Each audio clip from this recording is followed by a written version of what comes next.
We family. Ain't we? We are.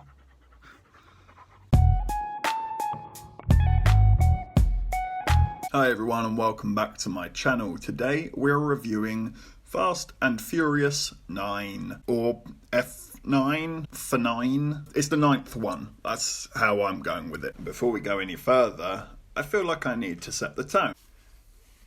Oh yeah.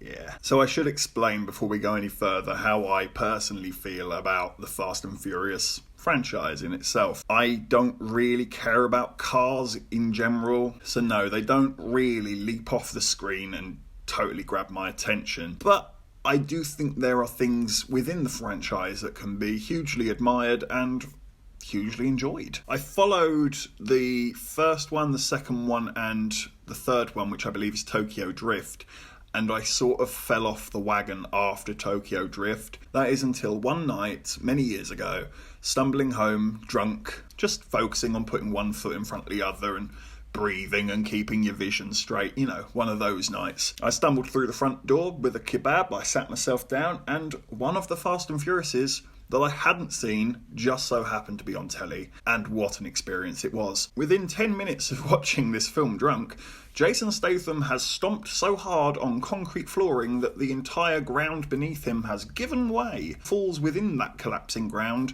and he's fine. He just gets out of that, he's not scratched, no dust on him, nothing, not even a concussion. He's tickety-boo. And that is what the Fast and Furious saga became for me. They're great movies if you are drunk. But what I do appreciate about the Fast and Furious franchise is that you can't say they don't swing for the fences. It shows me that there's a huge element of creativity within the team behind this, and I can only admire that and appreciate that they really do put some effort into these stunts and choreography. But what about Fast 9 as a movie? How was it? Well, it was exactly what I was expecting. The dialogue hits you like a brick to the face. There are genuinely moments where two characters who know each other will quite literally quote what happened in a previous movie to another character who was there at the time of said movie. So the dialogue is so clearly a stopgap for audience members like myself who may have missed that film. But for an audience member like myself who missed that film, I still thought the delivery of the dialogue was poor and really amateurish, and noticeable that that is what you were doing. Why would Vin Diesel need reminding of something that happened in the last movie? He was there, and I'm sure it affected his character greatly. He is the main character. To say it's cheesy does not do it justice. This is like taking one of those American cans of squirty string cheese and stuffing it in your mouth and pulling the trigger until it comes out of your nostrils. Everything is about family and respect and how we a team and stuff like that, and it's so unrecognised, so undeveloped. It's just there, and they say it a lot, and therefore it means something because it's prominent. But realistically, when you think about it, these films are just street racing criminals who for some reason aren't criminals, but they go up against governments and people with money and corporations who are also criminals.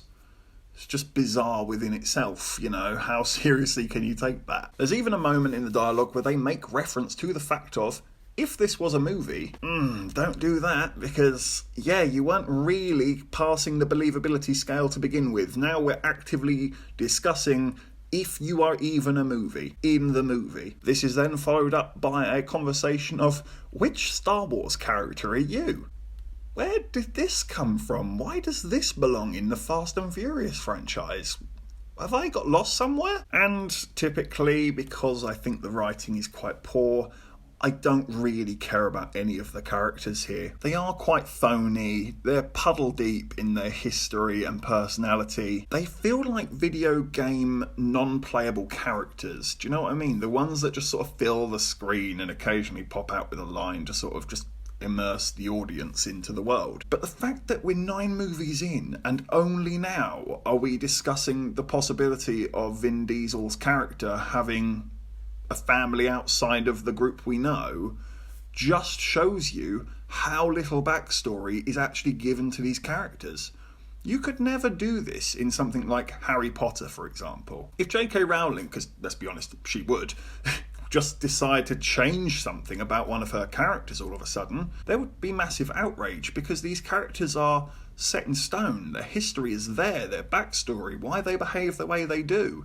It's already there, so for it to suddenly change, that will upset people and it will cause problems within the timeline that's been built. Here, there's such a little amount of timeline that you can just be like, oh, and John Cena's a robot.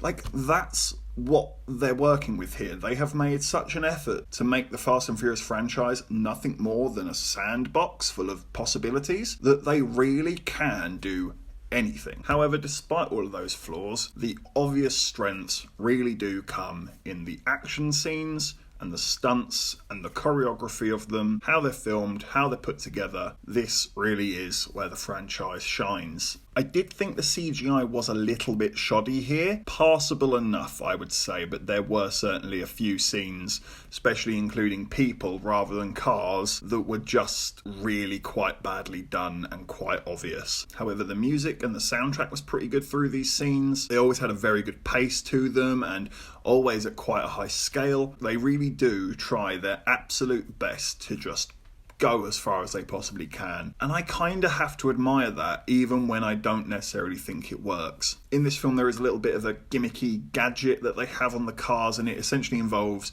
magnets and being able to pull metal things closer and further away, depending on the volume. You know, you can really flip some cars and things like that. I'm no physicist, but I'm calling bullshit on several of the moves they pulled with those magnets. And despite all those positive things and great atmosphere and energy and excitement, I never feel a single moment of threat or possible danger in these movies. These characters are head to toe wrapped in plot armor. They cannot die, they cannot be scratched, they cannot break a nail. Even if one of them does die, chances are they'll just rewrite it and change it and make it, work so that they didn't die, even though you definitely saw them die. It just removes any and all threat and worry and concern for these characters, and again, actually makes me struggle to connect with them, because they're basically gods. I was already going to struggle to connect with them to start with because they're car people and I'm just not.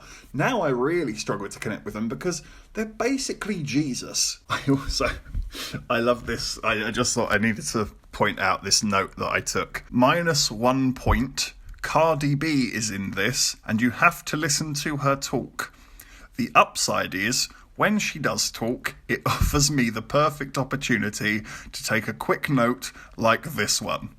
Thought I'd share that just in case any of you wondered how I feel about Cardi B. I'm going to give Fast9 a 6 out of 10. I can't say I was bored, really. As much as I thought it was nonsensical at times, it did hold my attention, and like I say, the pure height of their stakes and stunts and how they try and push themselves, that always keeps you entertained and actually a little bit jaw-dropping, because they do it. They go out there and they do it, and you just kind of have to admire that. People like Ludacris and Tyrese Gibson, for me, they personally shine compared to some of the others because I think that they get to give their character a little bit more personality, and putting those two together specifically actually lets a friendship form and it doesn't feel forced. So I really did like those two in this film. Am I going to revisit it anytime soon?